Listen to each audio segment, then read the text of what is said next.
Good afternoon and thanks for joining us on the news at 1 p.m. on NTA Channel 5 Abuja. I am Aisha Uba Ali. FCT Minister Mohammed Musa Bello has suggested that submission seeking amendment to the 1999 Constitution should be guided by the principles of national unity, patriotism and peaceful coexistence of all Nigerians. This was at the public hearing by the Senate Committee on the Review of the 1999 Constitution in Abuja. Ifeanyi Izumba reports. Nigerians should seize the opportunity provided by the exercise to strengthen national bond and cohesion, as the strength of the country lies in the diversity and dynamism of her people. FCT Minister Mohammed Musa Bello, who stated this, also is seeking the amendment of Section 7 of the Constitution, proposing the inclusion of a new subsection in 5 kilometers is territory called Federal Capital City, and is going to be run under the Federal Capital Territory Administration. Then all other areas out of that demarcation can then have these laws applied. So basically, this is what we think. If that is done, it will reduce the duplicity of roads, conflict, and mismatches in planning, provision of infrastructure, and service delivery within the Federal Capital Territory. The proposed amendment is aimed at addressing the aforementioned problems. The minister also called for collaboration between the FCT administration and the area councils, which he emphasized is necessary because the Federal Capital Territory is a planned modern project with a centralized plan system. On the fundings of infrastructure in the FCT, Mohammed Bello, in his submission, proposed that a definitive constitutional provision be made to ensure adequate and unhindered funding of the FCT. Present at the event were the FCT Minister of State Ramatu Tijani Aliu and the Permanent Secretary FCTA Olushade Adeshola, among other senior officials of the FCTA. In Abuja, Ifeanyi Izumba, NT News. Meanwhile, FCT Minister Mohammed Musa Bello has taken the second dose of the AstraZeneca vaccination against COVID-19. Receiving the jab, the minister emphasized that with the support of dedicated workers of the Health Secretariat, they will continue to work to ensure that every resident of the FCT is protected against the virus. Ifeanyi Izumba again reports. And that is it. Simple as ABC. FCT Minister Mohammed Musa Bello also said the administration will continue to provide needed support in their hospital system even if COVID-19 is over. In the last few days, those who got the first jab have been taking their second one. And as you can see also, by the grace of God, even though we are testing massively, huge numbers, but the incidences of positive cases have been coming low and low and low. The minister also appealed to all residents, especially those in health secretariats, to continue to work hard to maintain all the facilities that have been established for the purpose of the pandemic. In Abuja, Still on health, when medical experts say one needs to be fully immunized, especially with regards to COVID-19 vaccination, it means ensuring one gets the complete dose. Some FCT residents who have adhered to the medical vaccine. The reports. The Federal Capital Territory successfully conducted the first phase of the COVID-19 vaccination exercise and the commencement of the second dose on May 24th. Residents have continued to visit designated centers for their second shot. At the Area 2 Family Health Center, Garki Abuja, officials responsible for vaccine administration say every machinery has been put in place to carry out the exercise. When you take the second dose, then you are fully protected. You understand? It completes the immunization process. However, when the first dose was given, we had sensitized them, the clients also, that they should check their card. The card contains the second dose date, and those are the ones who have been coming in, and the response has been good, but not very impressive. While at the Nigerian Television Authority headquarters, NT Area 11, the staff seems to understand the importance of taking the vaccine, making the process seamless for the officials with over 200 staff vaccinated. Only NTA alone was up to 200 persons, and then so far it has been going around in FCT. I feel happier and I want to enjoy those who have actually taken the first jab to please take the second one. Travel out of this country anytime, I feel very comfortable. Nobody will challenge me for anything. I feel very safe. At the National Union of Journalists NUJ Secretariat Otaku, the situation was the same. Of course, I've been here for the past 30 minutes and people have been coming and going, and I believe that the turnout is going on well. Step towards being safe, and I'm comfortable with it. Acting Executive Secretary Iwot Ndayo says the COVID-19 vaccine remains free. The second dose of the COVID-19 vaccination, according to officials, is important as government is desirous of seeing that citizens are fully protected. An update from the Nigerian Center for Disease Control (NCDC) as of 3rd of June 2021 indicates 2 new cases of COVID-19 in the FCT, with the total number of confirmed cases at 19,880, while active cases stand at 604, and the number of discharged cases in the territory put at 19,110. Sadly, 166 deaths have been recorded in the Federal Capital Territory. The way forward for the Nigerian military to overcome the current security challenges confronting the nation has been brought to the fore. This is contained in a book titled The Nigerian Military Development Amidst Contemporary Challenges. Mariam George Jutubo reports on the launch of the 422-page book. The book, The Nigerian Military Development Amidst Contemporary Challenges, is authored by a retired naval officer, Commander Idris Uru Yusuf. The 422-page book consists of 5 chapters. Chairman of the event, Professor Nuhu Yakub, says the book is relevant at this critical overstretched with security challenges. If you look at the trajectory of our politics, you have to accept and appreciate what the military has done. I fought the Nigerian Civil War from 1967 to 70, and there are lots of things in the war, but all those things have come back and even worse today. The book reviewer, Professor Abdulhamid Oziohu, noted that the first 3 chapters of the book provide a vivid picture of activities during the Civil War, while chapters 4 and 5 highlight some security challenges bedeviling the nation. The genesis of the Nigerian Army as it is today, the main drive to how we can overcome some of these challenges that is facing us. Speakers at the event described the book. Idris Uru Yusuf served the Nigerian Navy out of office after 30 years of service. Mariam George Jitubo, NTA. Around the world against abduction, attacks on schools, denial of humanitarian access, and recruitment of children for use in wars. Serafina Okun Umekwe, NTA News. Thank you, Serafina, for that report. Now joining us in the studio to shed more light on the topic of today is Aseba Omar, Director Gender, FCT Social Development Secretariat. You're welcome. Thank you. Now, before we go into the discussion proper, can you just give me an overview of what you learned from that report or from the angle of an expert?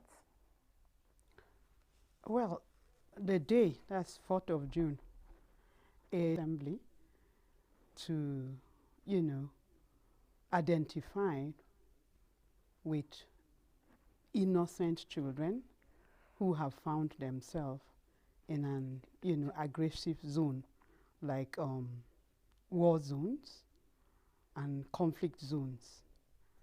So the day is set aside to actually identify with them because they have passed through a lot, emotionally, physically, mentally, and otherwise. That's why we are celebrating this day. Okay. Now, we see children roaming around the street or wandering on the street. Mostly they are seen or called street children. But for clarity, who are those we should refer as street children? Well, we have different categories of street children.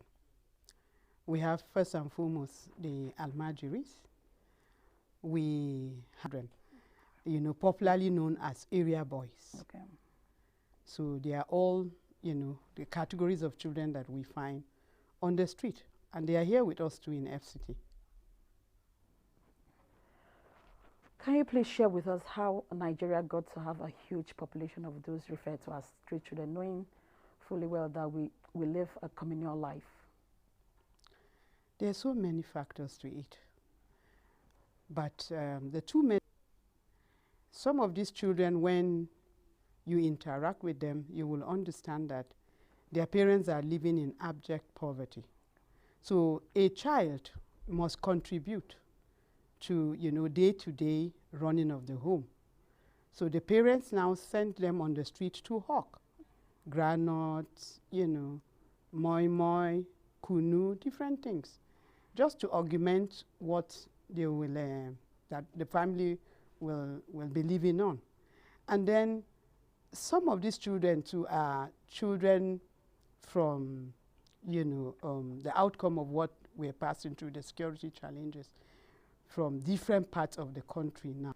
Then you have the area boys. They are another category of children who are on their own, stubborn children that are on drugs and are not in school. They are school dropouts, so they are wandering on the street. Then you have the almajiris that come for, to be taught. And so they also have to fend for themselves. They are also on the street. So these are the categories of children we have on the street, and then with different reasons why you find them on the street. It means that poverty is a major factor. So where is their place in the Nigerian law as it affects us? Well, we have the 2003 is actually domesticated in FCT. And we are working with the Child Right Act in FCT because we have homes and shelters across the FCT in the 6 area councils. And, we have programs too. We take some of these children in, and some of them right now are in our homes across the FCT. And then we have the Children's Parliament. It has just been inaugurated. It's the 6th Children's Parliament that has just been inaugurated precisely last week when we had Children's Day celebration. The Honorable Minister of State for FCT inaugurated them, and they will be the mouthpiece for children in the Federal Capital Territory. Then we also have the Child Right Implementation Committee. We will soon act as, followed in the Federal Capital Territory. I guess most Nigerian children or the residents in FCT will be waiting for that. Now, before we go, this brings us to the issue of victims, innocent children and victims of aggression, Madam. Yes. Okay, who are these? What are their experiences and who are the perpetrators? From what is happening in the country, we have conflict zones, actually in conflict. They conscript these children. They, enroll them, recruit them into, carrying weapon. They recruit them into carrying weapons. The children also pass through, sexual molestation. The children are forced to recruit these children. And sometimes they go to orphanages. I don't know if you are aware, in January this year, some of them went to an orphanage in Abuja and adopted, were released. So these children are traumatized. These children are, abused. We have to protect them. In summary, what is the solution? In summary, in whatever policy, whichever government, whether Nigerian government or government of member states, we must first and foremost take the welfare and care of children paramount, because whatever we must do must be in the best interest of the children, because the children are the architects for sustainable development. They are the future of any nation, so we must protect them. And all hands must be on deck civil society, United Nations, NGOs. Yeah. Thank you very much, Ma, for sharing your thoughts. We've been speaking with Director, Gender, FCT, Social Development Secretariat, Asabi Umar. Moving on, you're watching NTA Channel 5 Abuja News at 1. We'll be back after these messages.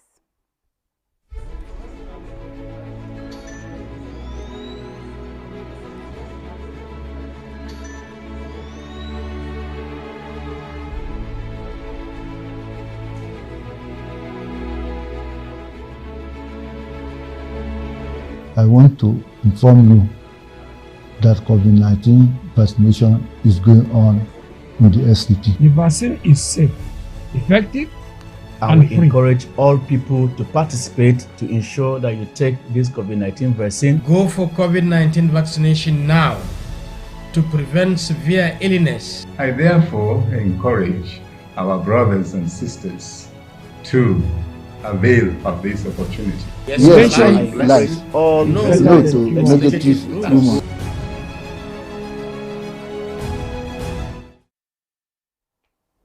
If you're just joining, a burden in my heart, and my relationship with these people made me understand that life, or that reaching out, is not just gathering them for prayer, is you can affect them by humanitarian services. The Mustard Seed Foundation, which has been in existence for several years, had not able to do documentation and registration, appealed for another opportunity in earnest. Serafina Okun Umekwe, NT News.